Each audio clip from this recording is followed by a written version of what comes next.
Quero cordialmente desejar aos meus amigos e irmãos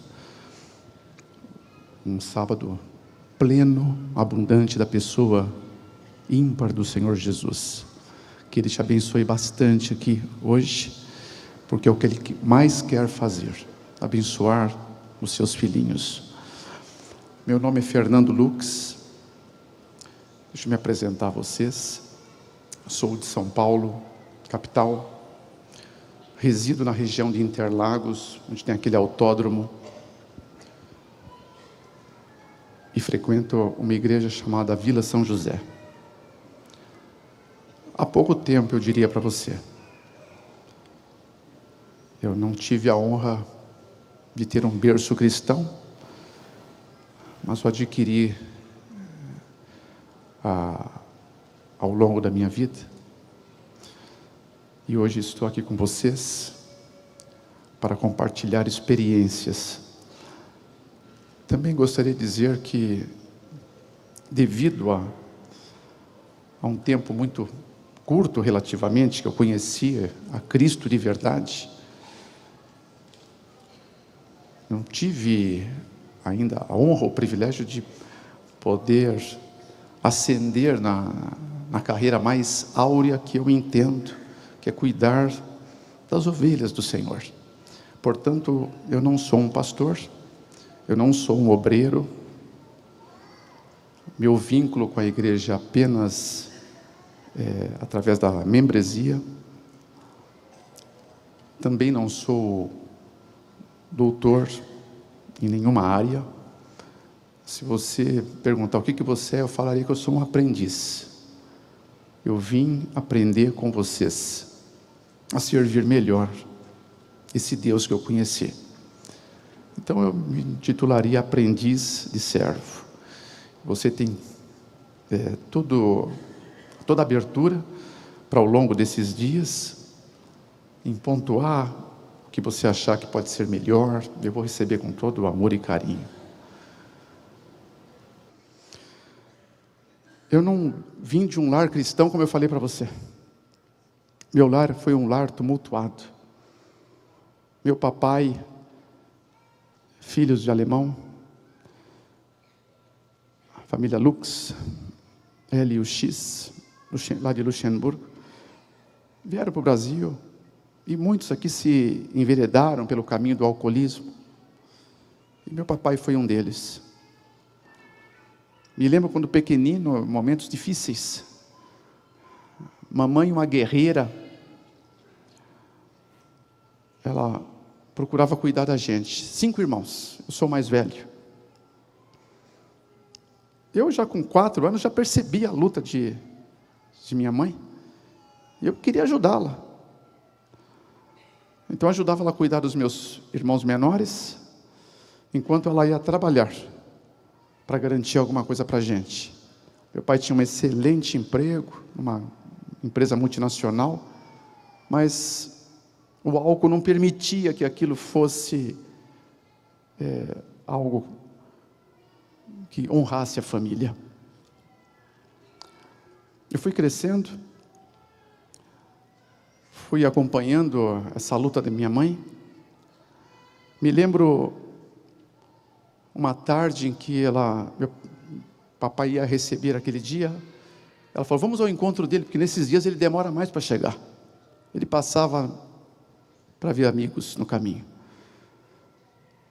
E ela queria comprar algumas coisas. E ela foi até um salão de baile, já começou a escurecer, já no final da tarde, e já estavam começando um baile naquele lugar, era uma sexta-feira, e o papai estava dançando com uma moça muito bonita. Isso está no meu coração, aquela imagem. Eu olhei para a mamãe, percebi que começava a escorrer algumas lágrimas dos olhos. Eu falei, mamãe, por que a senhora está chorando?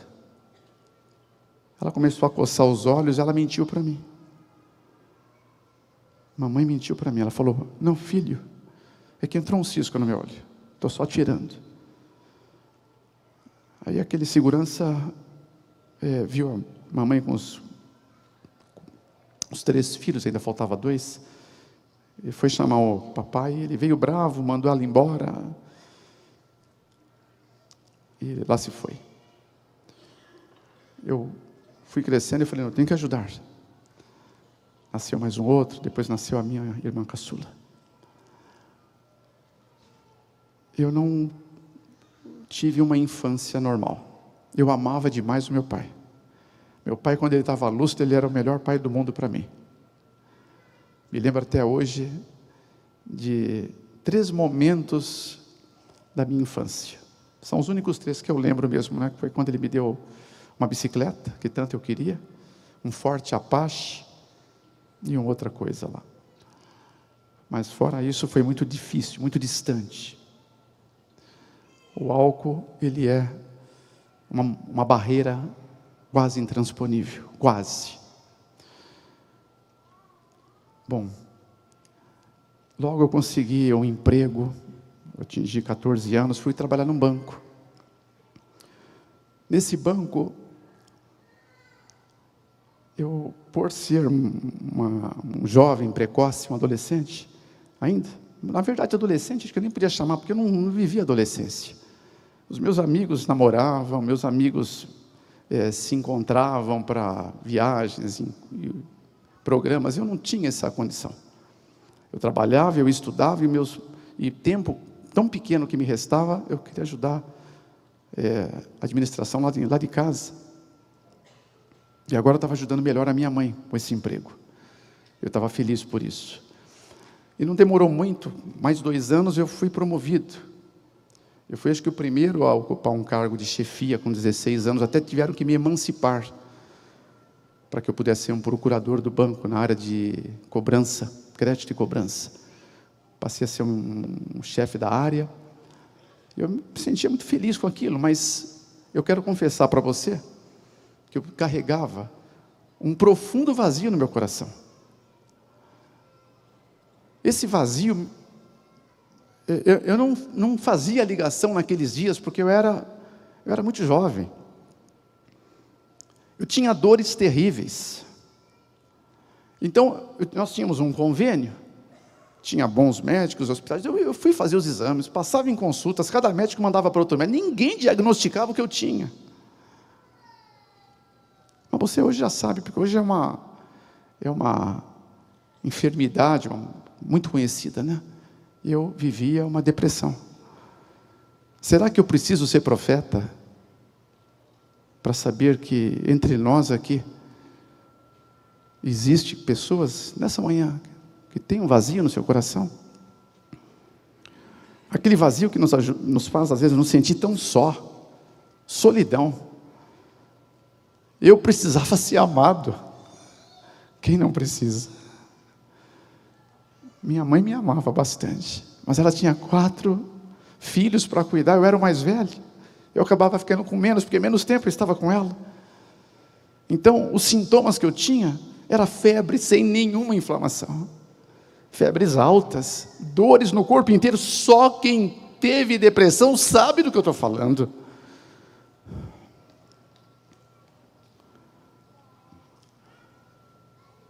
E um monte de sintomas desagradabilíssimos. Falta de sono. Às vezes vontade de, quando você dorme, não levantar mais. Mas em suma, os dias iam passando, aquele vazio ia crescendo. Sabe que muitas vezes só a fronha do nosso travesseiro é testemunho das nossas lágrimas, não é? Eu fiquei tão feliz quando eu descobri no Salmo 56:8 que o Senhor conta nossas lágrimas. O Senhor, Ele escreveu ali, né? O Senhor é aquele que conta cada uma das nossas lágrimas e escreve no seu livro e põe no seu odre. Significa que Ele está dizendo: eu amo tanto você que eu conto cada lágrimazinha. Eu acho que de repente eu vou ser o campeão aqui. Ao longo desses dias você vai saber por quê. E quando eu vi que no céu não vai ter lágrimas, lá no Apocalipse 21:4, eu pensei comigo, mas acho que vai ter. Porque será que não vai ter lágrimas de alegria, profusa alegria, quando nós estivermos diante de Deus, para a eternidade inteira? Mas de tristeza eu sei que não vai ter, né, Mark? Deus seja louvado por isso. E Débora, estou conhecendo daqui, né, Débora? Bom, amigos, aquilo só ia aumentando em mim. Mas eu confesso, eu era aplicado. Eu era muito responsável, ao ponto de ter o cargo. E tudo agora gerava em função do meu serviço. Até que, numa manhã de segunda-feira, que eu entrei completamente desiludido com o que eu ia fazer comigo, porque não tinha cura, a sensação que ninguém podia me curar. Ninguém sabia que eu tinha. Aí eu vejo uma nova funcionária. Ela tinha sido contratada para trabalhar no setor de abertura de contas. Chamava-se Márcia. Irmãos e amigos, a jovem mais linda que eu já vi na minha vida. E lá na nossa agência bancária, uma agência grande, era um grande banco lá de São Paulo, os vários rapazes que trabalhavam, eles começaram a falar dela, e começaram até a disputar quem iria conquistar aquela jovem tão bonita. Eu pensei comigo, sempre fui muito tímido. Falei, ao menos se tivesse uma chance para mim, eu tentaria também, mas eu descartei. Falou, é para eles. Ela era muito bonita. Eu sei que o meu setor era o último daquela agência. Ela era uma agência longa, profunda. E as pessoas, quando passavam para ir lá para a cozinha ou os toaletes, passavam em frente do meu departamento. E quando ela passava na frente, ela olhava para mim e me cumprimentava, com um sorriso tão agradável que meu corpo gelava inteiro, sabe? E eu ficava esperando a outra hora que ela voltaria para o toalete, né? Ou para a cozinha. Eu queria só ter um pouquinho de coragem naqueles dias para poder dizer, olha, Márcia, você é muito simpática, estou aqui para ser também seu colega de trabalho, mas eu não saía nada da minha boca. Bom, então agora, na terça-feira eu fui lá efusivamente, eu vou ver a Márcia. Para mim só vê-la já estava bom, porque ela tinha algo especial. Bom, na quinta-feira, no final do expediente, o nosso gerente administrativo, Adilson, me chamou e falou, Fernando, estou pensando em fazer um remanejamento na agência. Eu não sei se você concorda, mas eu tinha um assistente que chamava Fernando também. Estou pensando em transferir o Fernando para o setor de contabilidade, e se você concordar, estou pensando em colocar a Márcia como sua assistente direta. O que vocês acham?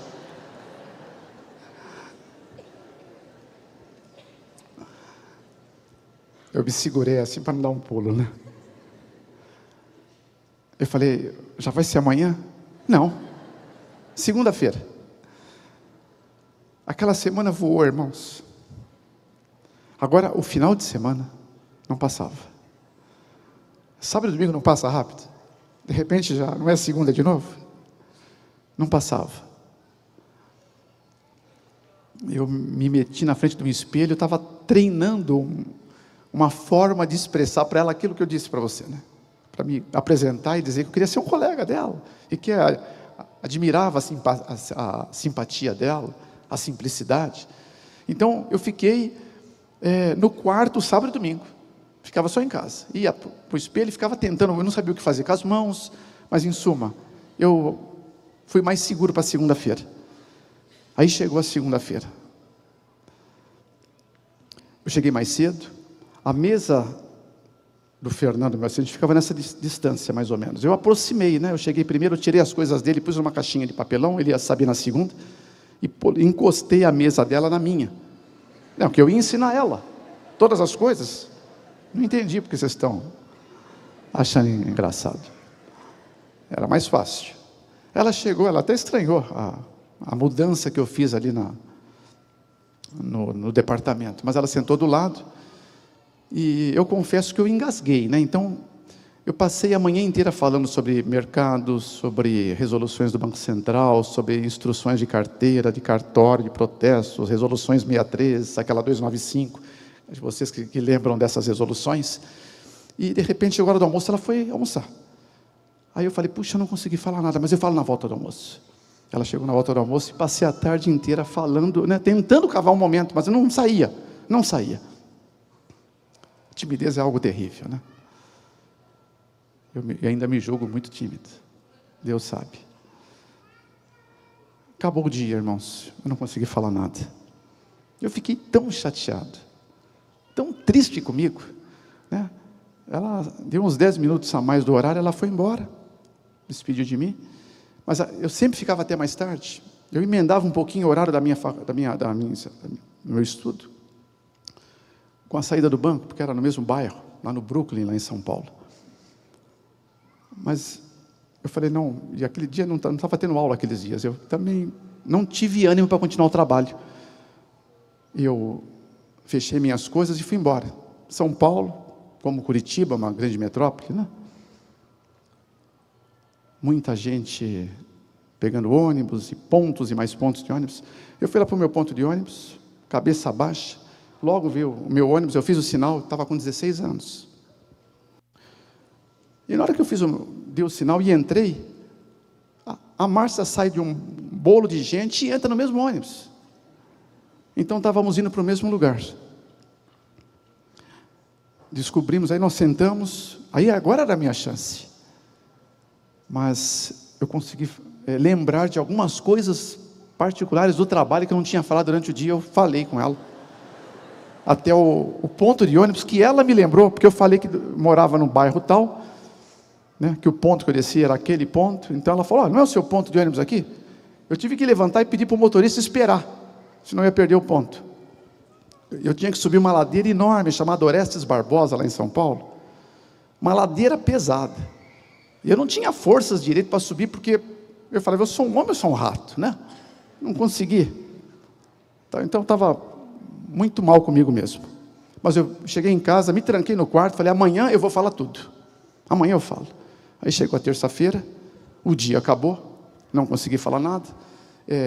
O ônibus de novo, fomos juntos para nossos lares. Ela morava, descia 4 pontos depois do bairro que eu ficava. E de novo eu falando no ônibus sobre trabalhos, ela me lembra de novo do meu ponto, eu desço, só que dessa vez, irmãos, eu não ia subir aquela ladeira do mesmo jeito. Só que eu já tinha descido, o ônibus já tinha ido embora. Tinha um táxi parado atrás do ônibus, antes que ele saísse, eu fiz sinal para o táxi, ainda parado. O motorista fez assim para mim, né? O que era que eu queria? Eu entrei, eu falei, segue o táxi, segue o ônibus. Ele falou, assim que sair, eu vou seguir então, né? Eu falei, faz isso. Aí foi seguindo o ônibus. Eu falei, não, o senhor tem que parar, para de seguir, passa o ônibus.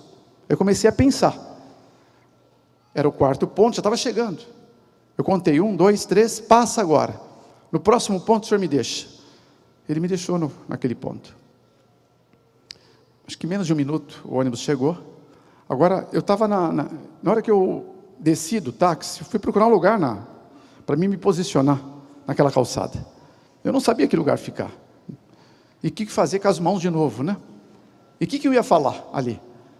Mas ela desce do ônibus, estava com algumas coisas na mão, e na hora que ela terminou, ela chegou na calçada, eu vou voltar aqui, porque senão vocês não me enxergam embaixo. Ela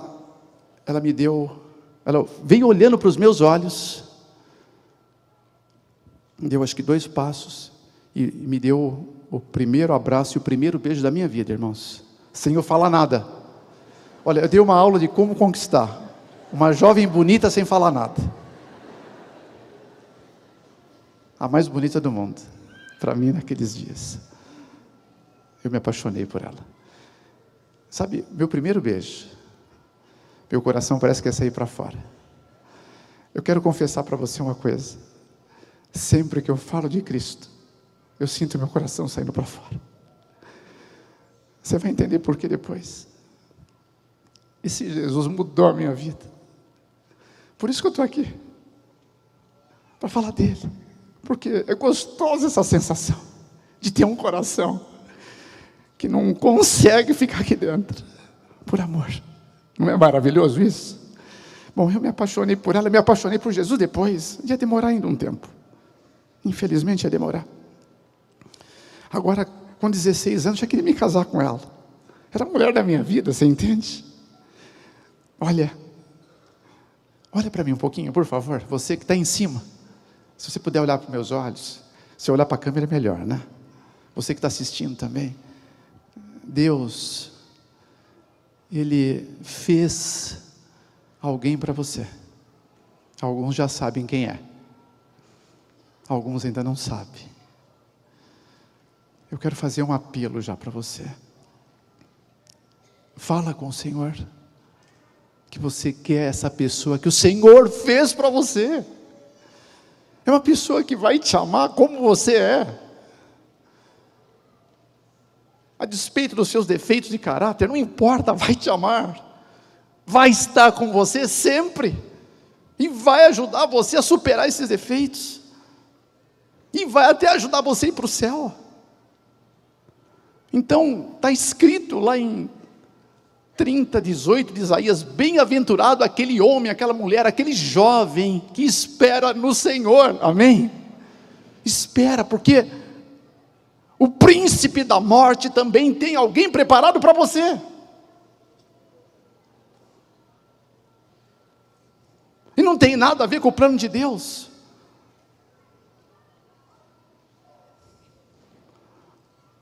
Pelo amor de Deus, espera no Senhor. Bom, nós compramos uma pequenina casa, 60 metros quadrados, imagina, tão pequenina, mas era minha e dela. Agora, comprei, eu não tinha ainda 18 anos completos, ela tinha um ano a mais, já o contrato primário saiu em nome dela, depois passou para os nossos, quando eu completei os 18. E agora eu tinha uma casa simples, não tínhamos recursos para comprar nada mais, porque a gente queria um espaço para a gente, e aquela casinha ela era tudo que eu tinha. Eu queria estar com ela. Quem ama quer estar junto para sempre. É o que eu queria, é o que eu mais queria, porque aquelas dores desapareceram. Não tinha mais dores. As febres sumiram.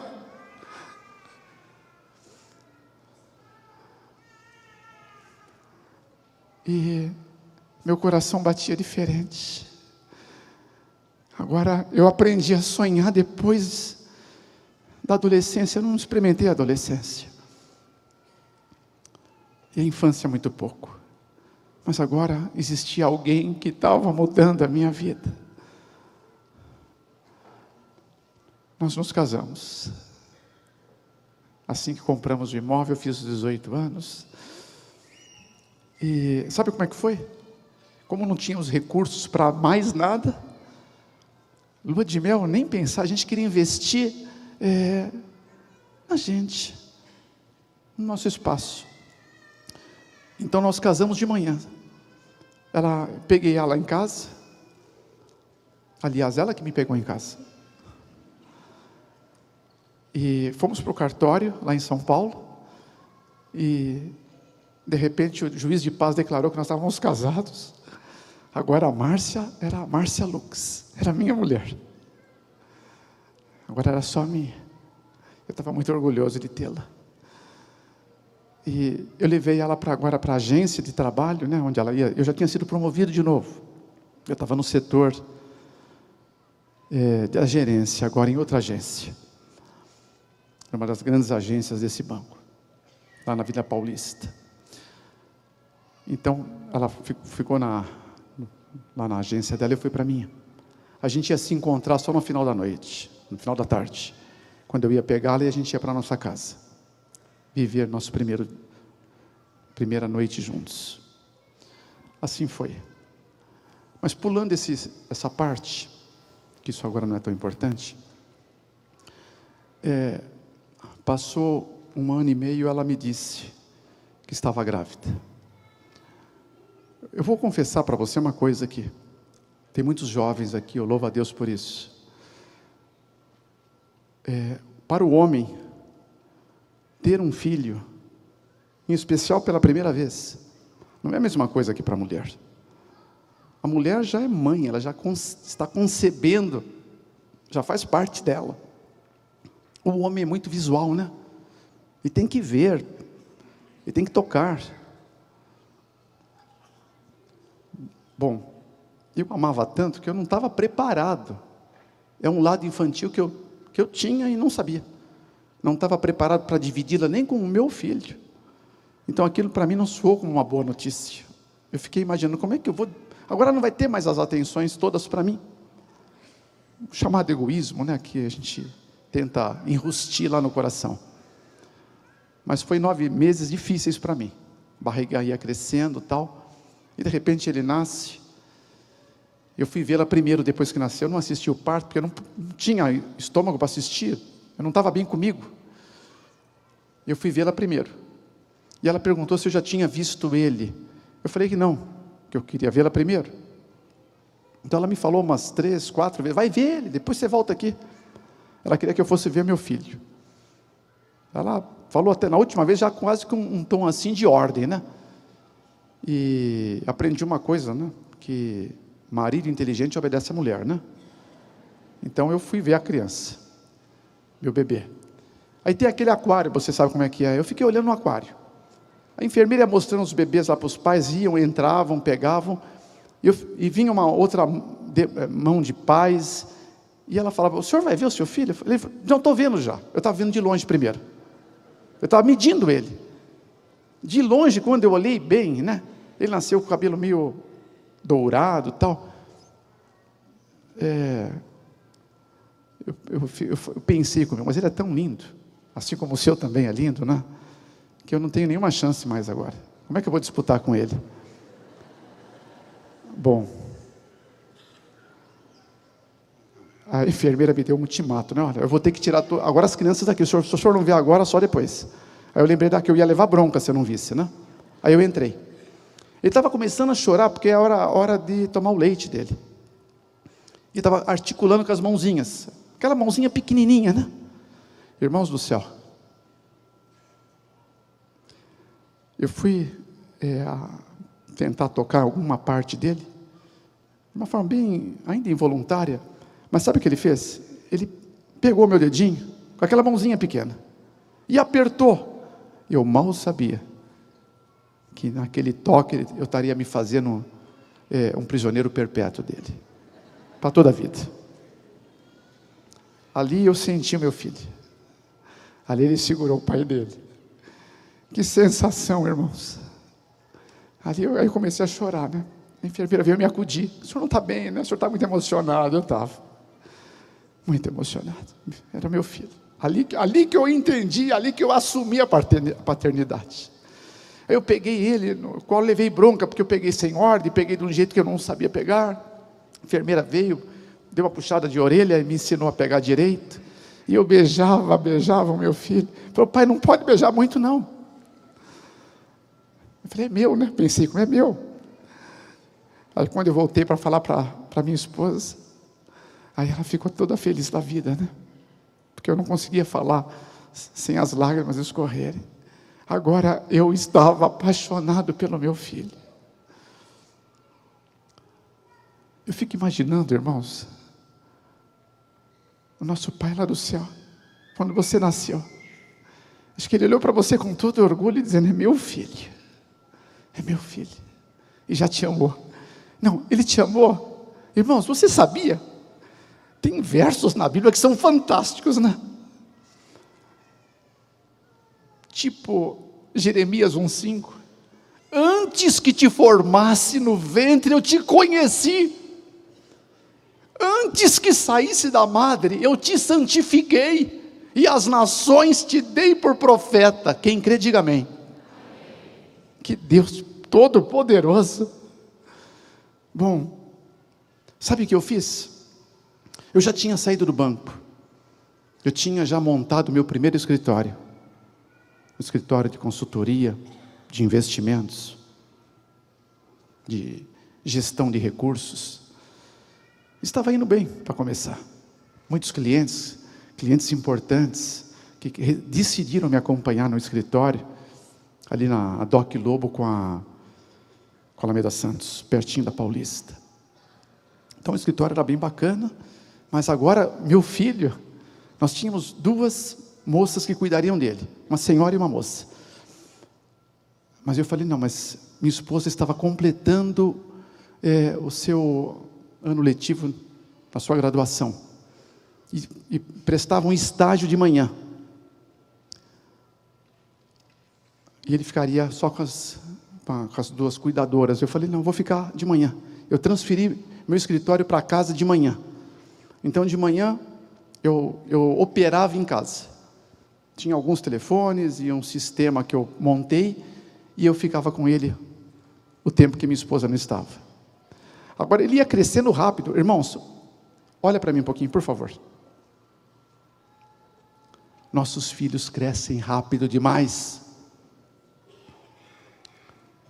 E se nós não nos apercebermos disso, você vai perder talvez as chances mais ímpares da tua vida. Eles só são nos dados como um presente de Deus para ajudar o nosso crescimento efetivo. Bom, ele ia crescendo e ele ficava do meu lado. Eu estava trabalhando, estava debaixo da mesa, debaixo da cadeira. Eu percebi, de vez em quando eu falava com o cliente, enquanto eu aguardava, e ele sentava do meu ladinho. Até comprei uma cadeira diretor parecida com a minha. Ele ficava do lado. Eu cruzava a perna para a esquerda, ele cruzava para a esquerda. Eu cruzava para a direita, ele cruzava para a direita. Eu punha a mão no rosto, ele punha também. Irmão, sabe o que significa isso? Que as palavras podem convencer, mas o exemplo arrasta.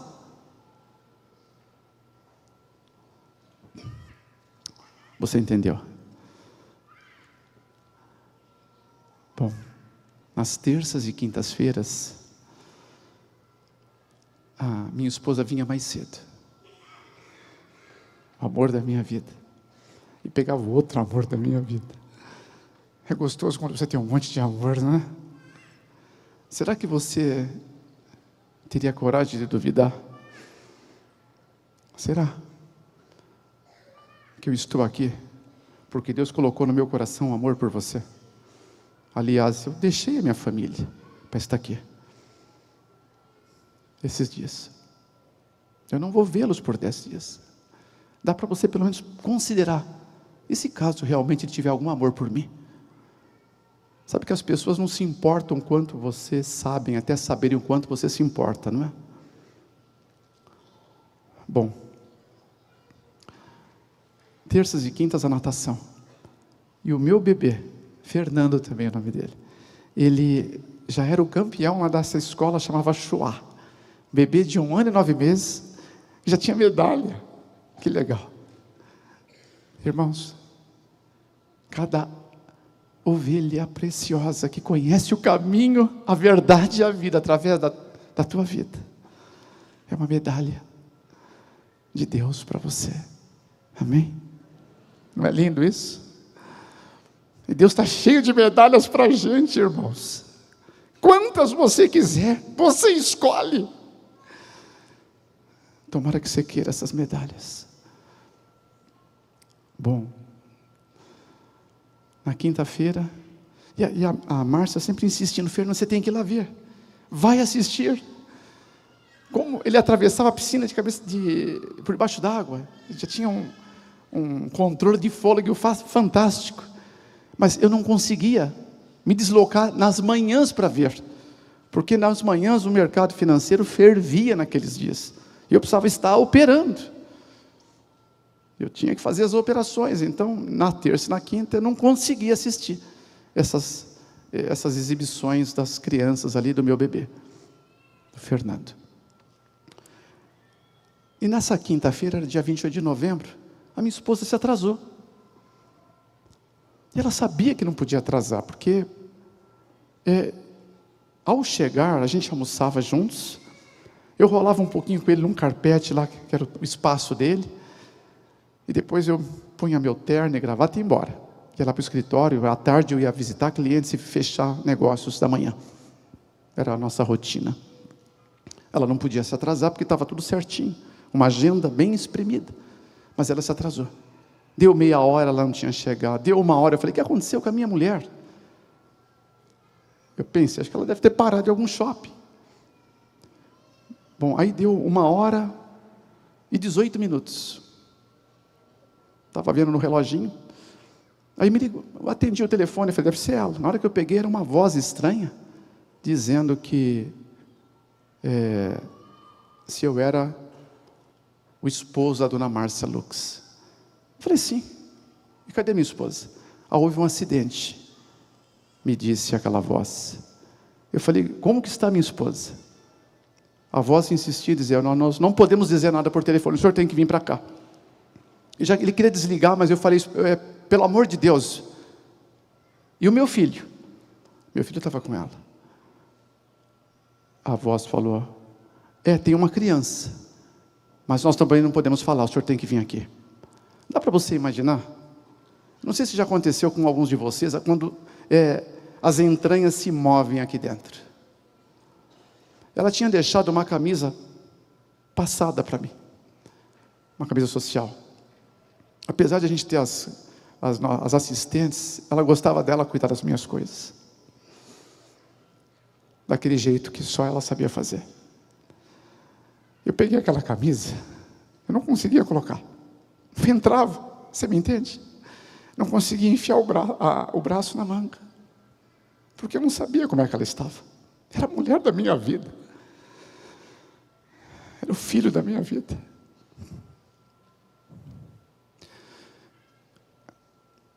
Pior foi abotoar aquela camisa.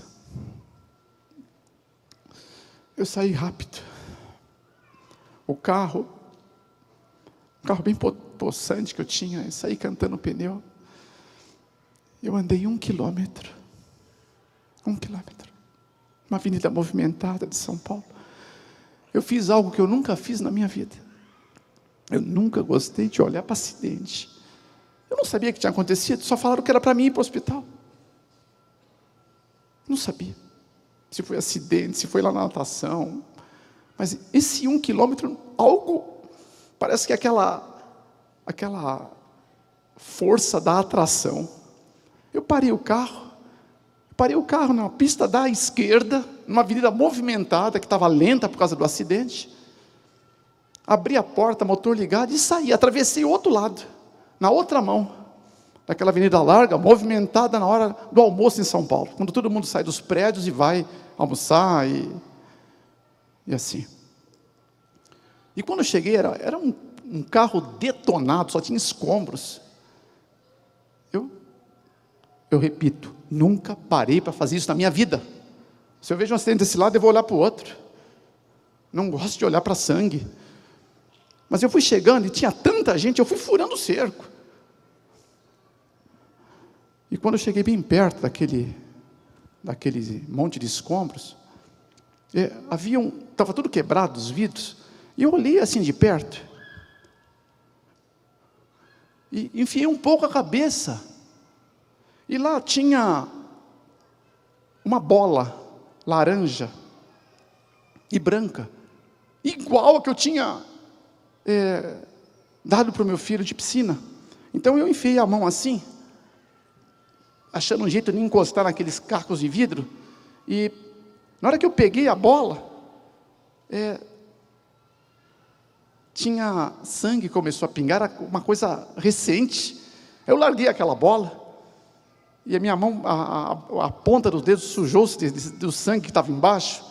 A minha camisa era branca, e eu passei a mão, vi sangue aqui, e na hora que eu estava recuando, parece que era uma câmera lenta, slow motion, e eu vi um peixe verde e azul, parecidíssimo com o do meu filho.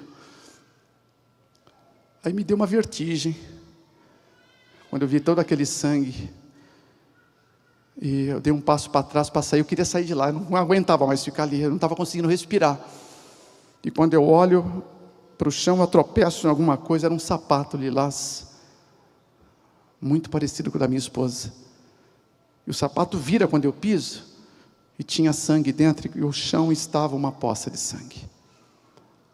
Eu estava em cima dessa poça de sangue. Eu queria dizer para você que eu me encontrei com Deus pela primeira vez na minha vida, eu deixei Ele tocar em mim, foi nessa poça de sangue, das pessoas que eu mais amei na minha vida.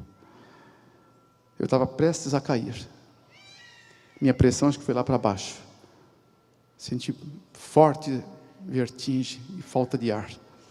Alguém me segurou por trás, e eu só me lembro, tanta gente falando um monte de coisas em torno de mim, mas aquela voz falava, respira fundo, falava com uma certa delicadeza, respira fundo, eu te ajudo, me pegava meio de lado, eu te ajudo. Olha, meus amigos e irmãos, eu não conseguia sair daquela poça, parece que algo me magnetizava ali. Então, essa pessoa que me segurava, tentava me manter em pé, porque eu estava quase que semi-desfalecido, ele ia me puxando. Então, eu estava sendo arrastado. Então, eu me lembro, no meio daquele olhar turvo, eu me lembro dos meus pés sendo arrastados, e um rastro de sangue, que ia ficando até onde deu para ficar. Ele me levou até meu carro, que estava com a porta aberta. Na hora que eu entrei, a porta foi fechada, eu comecei a respirar fundo, e olhei para trás para agradecer a pessoa, lá para fora, mas eu não vi mais a pessoa. Eu não sei quem foi, mas uma coisa eu tenho certeza, que Deus usou aqueles braços para me segurar em pé. Sabe que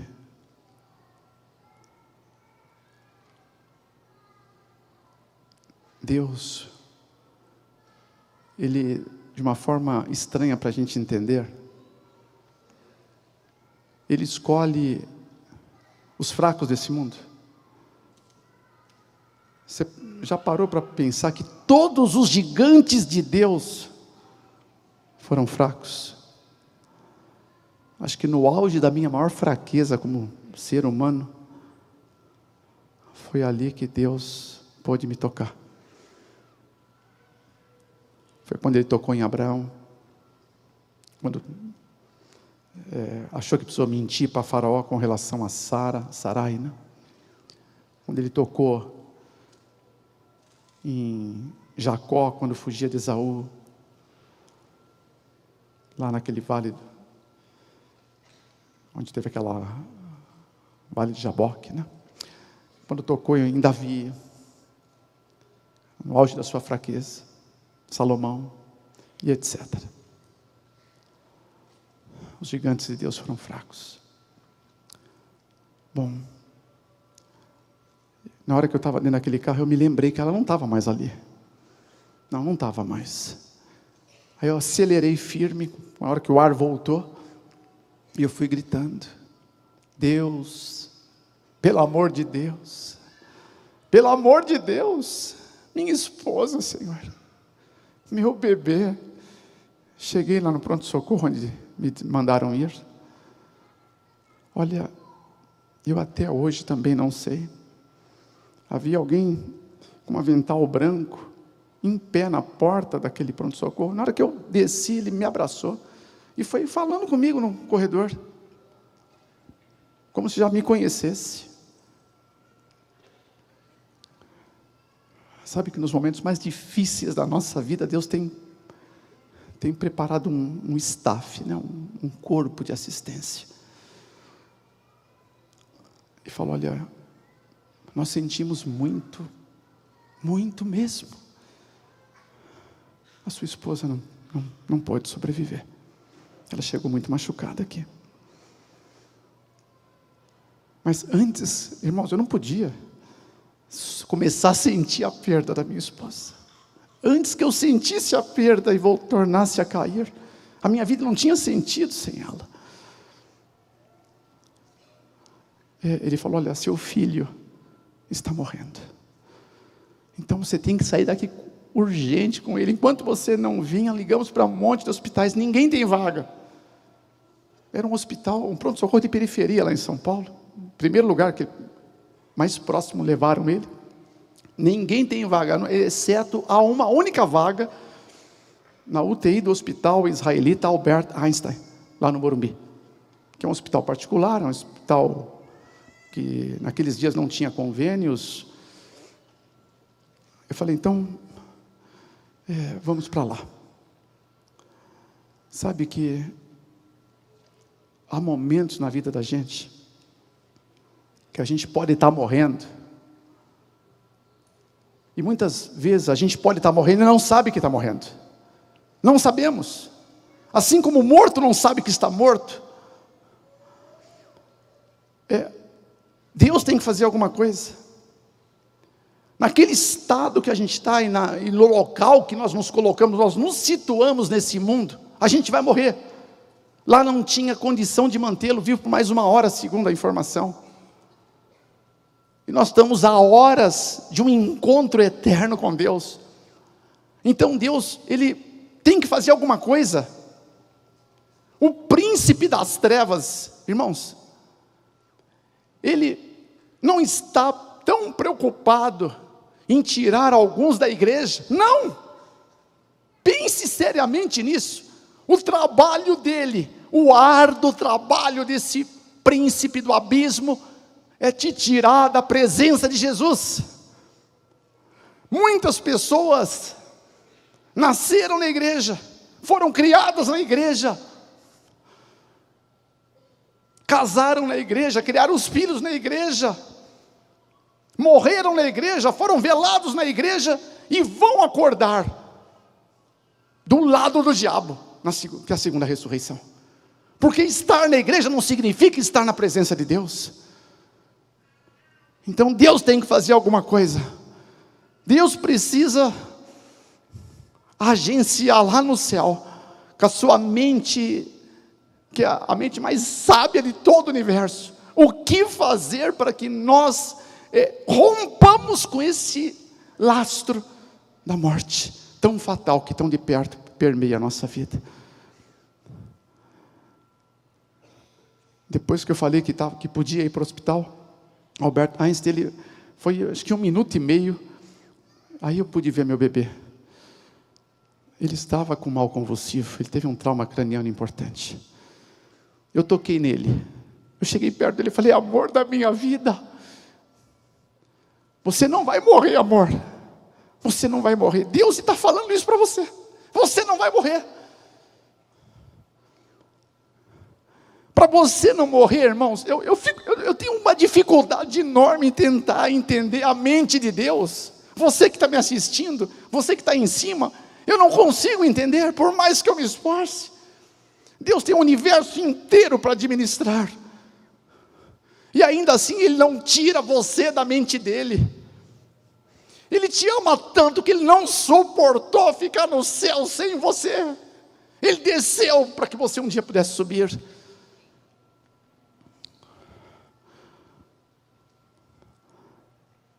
E quando eu tocava no meu filho, ele não podia me ouvir. A convulsão não permitia, ele estava sem sentido.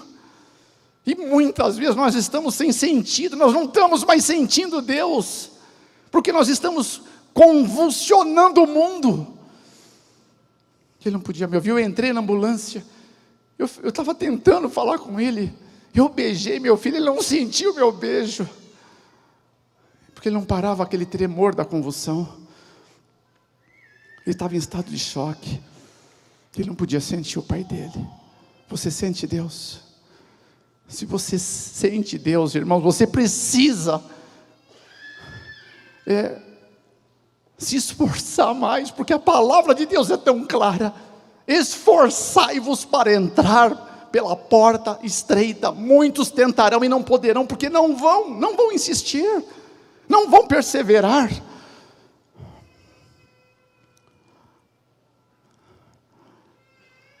Eu fiquei com ele, acho que 30 segundos. Aí chegou o médico e falou, ô pai, você tem que sair daí, essa ambulância é pequena, senão eu não posso ir. Ele me pegou na mão, ele subiu e eu desci. E de repente, em 1 segundo, fechou a porta, meu filho estava lá dentro. Aquele motorista da ambulância, ele fez uma volta Ele fez uma volta a mais. Ele ficou de frente para mim, porque eu estava completamente desnorteado. Ele deu uma volta a mais dentro do estacionamento. Eu falar: ô pai, segue a gente. Ele viu que eu cheguei de carro. Segue a gente, porque eu não cabia. Aí me caiu a ficha: pronto, eu vou seguir. Eu comecei a seguir meu filho.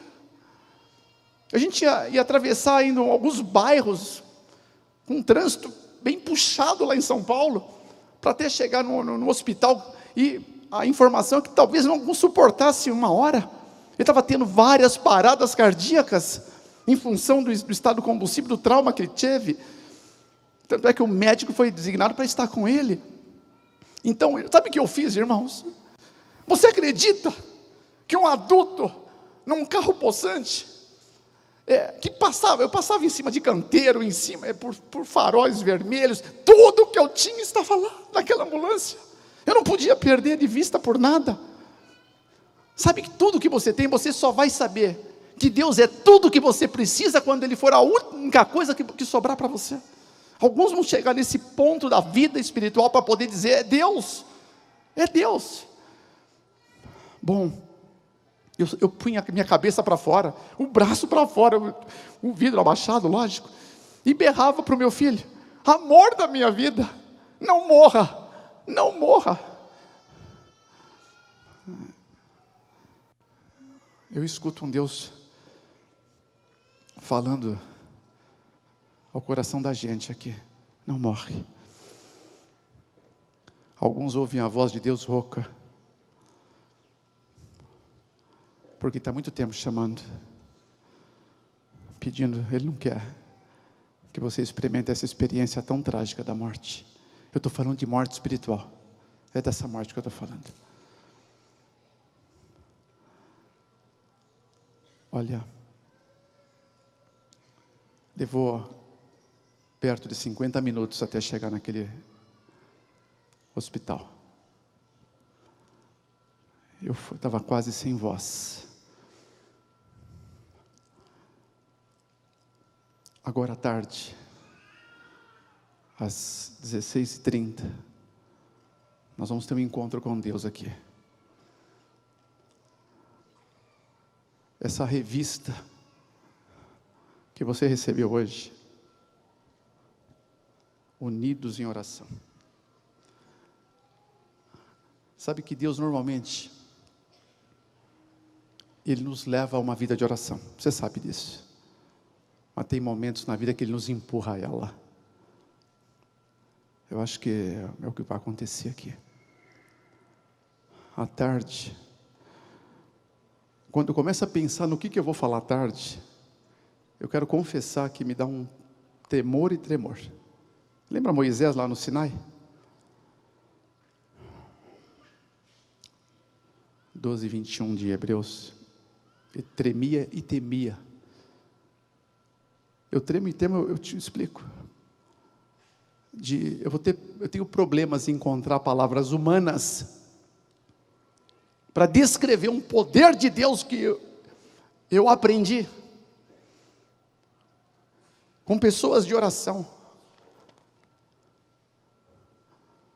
ao longo da minha vida. São um pouco mais de 10 anos que eu me converti. Mais de 40 anos nesse mundão. Experimentei de tudo que o mundão pode oferecer. Tudo. Agora, ao conhecer esse Deus de frente, as experiências que eu tenho tido com Ele, é que eu venho compartilhar aqui, que tem mudado a minha vida da água para o vinho. Eu faço um apelo em nome de Jesus. Sabe que o inimigo das almas sabe o que vai acontecer à tarde aqui. Você aí de cima, por favor, olha para mim. E você também aí na tela. Você que está em outro país de repente. À tarde, o tema está escrito lá, chama-se alta performance espiritual. Eu vou falar de um poder que vocês talvez não experimentaram ainda. Alguns talvez já o experimentaram. Mas eu eu aprendi nesses anos, ao preço de muita luta, muito suor, muitas lágrimas, como oferecer a condição de alguém transformar e mudar o seu destino.